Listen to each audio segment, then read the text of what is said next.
Olá! Hoje a gente vai dar uma olhada em uns trechos do livro de Icrônicas, da Bíblia.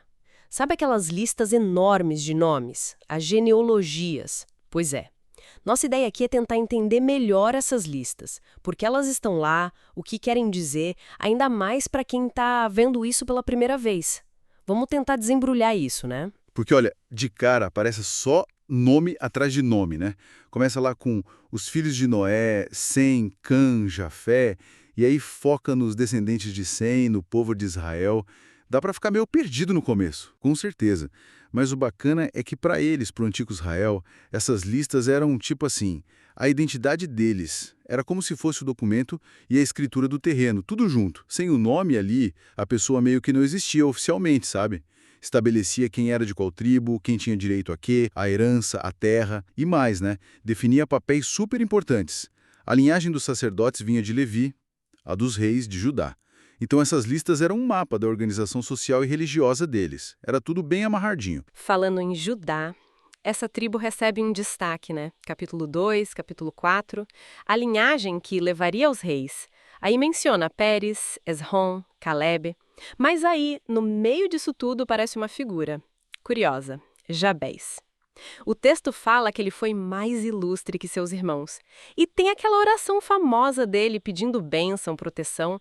É quase um detalhe inesperado ali no meio. Bem interessante mesmo. Exatamente, é um respiro, né? Uma história pessoal no meio da lista. E o que isso sugere? Que mesmo naquela estrutura toda focada no coletivo, na linhagem, a fé individual, a busca pessoal por Deus, tinha seu valor, podia fazer a diferença, sabe? Verdade.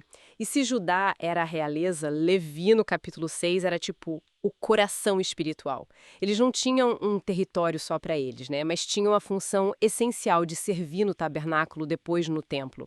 O texto detalha as famílias, Gerson, Coate, Merari, cada um com suas tarefas. Os cantores, como Emã, Asaf, Etan, os porteiros, o pessoal do altar. E, claro, a descendência de Arão e Moisés, filhos de Onrã, super importante para o sacerdócio. E tem aquele detalhe das cidades dos levitas, né? Eles recebiam cidades específicas espalhadas pelo território das outras tribos, incluindo as cidades de refúgio, que era um conceito bem particular. Isso. E se a gente conecta isso ao quadro geral, percebe como os levitas eram cruciais para manter a unidade religiosa da nação. Estando espalhados, eles garantiam que o ensino e a prática da fé chegassem a todo lugar. Era a base da estrutura teocrática, né? Onde a lei de Deus e a liderança religiosa eram centrais para tudo. Mas o livro não fala só deles, claro. Tem as outras tribos também. Lembra das que ficaram do outro lado do Jordão? Ruben, Gade, metade de Manassés. O capítulo 5 menciona o poder militar deles, mas também as consequências quando eles se desviaram, pediram terras fora da promessa original, se afastaram de Deus, acabaram levados cativos. E também fala dos guerreiros de Issacar, no capítulo 7. E de Benjamim, claro, outra tribo com guerreiros notáveis e importante, a tribo de onde veio o primeiro rei, Saul. O capítulo 8 foca nisso. Ou seja, as listas contam histórias, né? Não são só nomes. Precisamente. Elas mostram a dinâmica toda, os pontos fortes, as alianças, mas também as falhas, as transgressões, como no caso das tribos do outro lado do Jordão. Isso levanta uma questão importante, né?